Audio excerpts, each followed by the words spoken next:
We started Food Directions about 5 years ago when we felt that there was too much inefficiency in our existing catering supplier.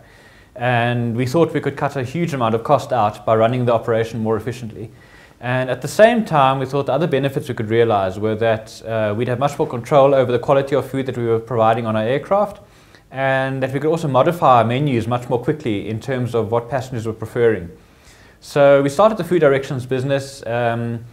We were quite surprised at how much efficiency we could achieve immediately. So in the first year, we took out about 30% of our cost from our catering. And our catering bill at the time was about 100 million rand a year. So 30 million rand in 1 year saving was quite a meaningful chunk. And since then, we've been able to keep our cost constant despite food inflation. So today, 5 years later, our saving is obviously much more than 30 million rand per annum.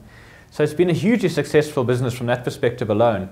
But then a lot of benefits came with it that we didn't entirely expect from the start. So for example, because we were developing our own products, we found all kinds of product ranges that we were capable of producing, but that weren't necessarily ideal for aircraft logistics and for serving on board aircraft. So we started looking at who else would be interested in these products. So now we've moved into a bit of a diversified scenario. We're actually starting to produce products for other parties. And the sort of specialized area that we're looking at is more around the health foods range. So we're doing, for example, low GI biscuits, high protein snacks, etc. We're also producing food for Fit Chef, which a lot of dietitians recommend. So those are pre-prepared meals, so basically TV dinners, but on the health range side.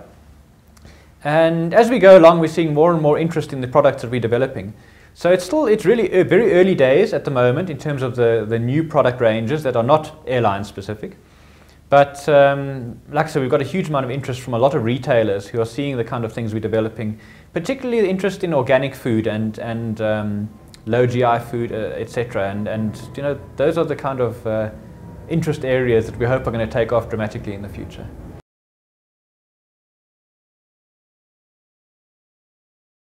Well, the biggest challenge on airline food is just the volume. So we produce about 10,000 meals per day, which is very big by, I think, any food producer standard. So a big restaurant might do 500 meals a day. So just to give a benchmark. So the volume is a big issue. Obviously, the quality control is a huge issue, because if you're producing 10,000 meals a day, your risk of any kind of contaminant or food poisoning or anything is large. So you've got to have a massive amount of control in the process. And obviously the cold chain has to be very carefully monitored. Quality control is absolutely paramount. So every batch of meals that is produced, we take out samples and we keep them in cold storage for 3 weeks thereafter in case we find anything wrong in the future. And we can basically trace any meal all the way right through back to the raw materials at the time of production of the raw material, not even the point where we bought it, but all the way back to the actual original production of the raw materials. So quality control is extremely critical. Then there are obviously all kinds of constraints, like the size of the meal. It has to fit onto a certain size of tray which can fit into the aircraft. It can't be more than 4 centimeters high. There are all kinds of anomalies with your taste buds and your sense of smell in the air. So once you get to an altitude of 30,000 feet, approximately 30% of your taste is diminished, and you lose a large portion of your sense of smell because of the dryness of the air at the altitude. So you have to produce food that actually tastes good at altitude, which is a whole different way of cooking compared to producing food on the ground. And at the same time, you can't just go and throw in piles of salt and sugar, etc., because it has to remain healthy.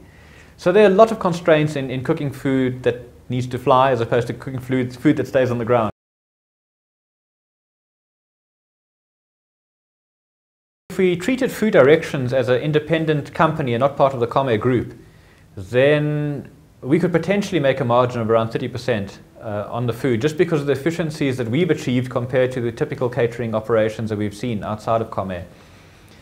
So on that basis, the margins are quite good for ourselves, but we do find that the airline catering is an incredibly aggressive business outside of our own catering environment, and we find a lot of airlines not prepared to pay for the quality that we put on board our aircraft.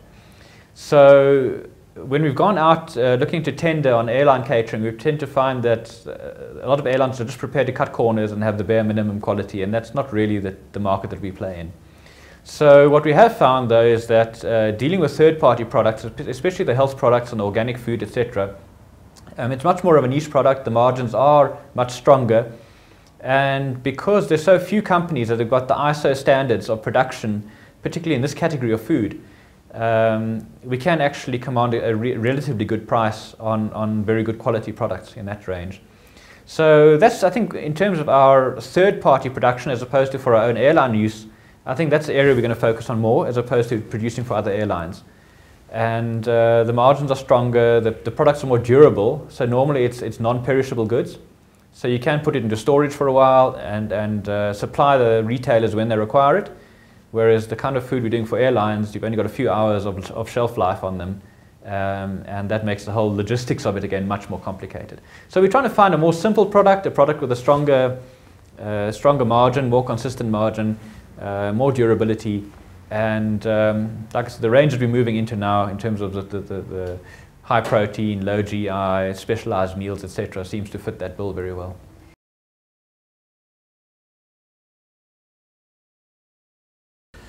Infinite. We've recently just purchased the industrial park in which we are located, so we've got huge potential for expansion of the business.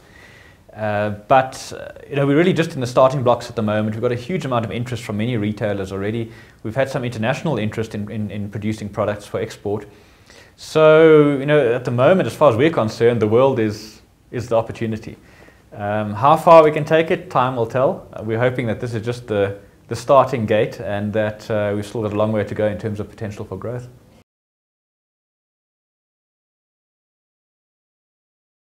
Still tough at the moment. The economy in South Africa is still under a lot of pressure. We're seeing that discretionary spend on travel is still very tight. It's essential meetings, essential travel still takes place. But when it comes to holiday travel, we are seeing people are holding back a little bit. We're seeing there are still very tight constraints on corporate budgets where they can be applied. So yes, we still do have more capacity in the market than what there is real demand, and so the pressure on airline margins is still definitely there. Having said that, Comair has been doing quite well over the past few years anyway, but a lot of it is down to cutting out cost and driving more efficiency in the business. We can't rely on simply increasing airfares to recover inflation.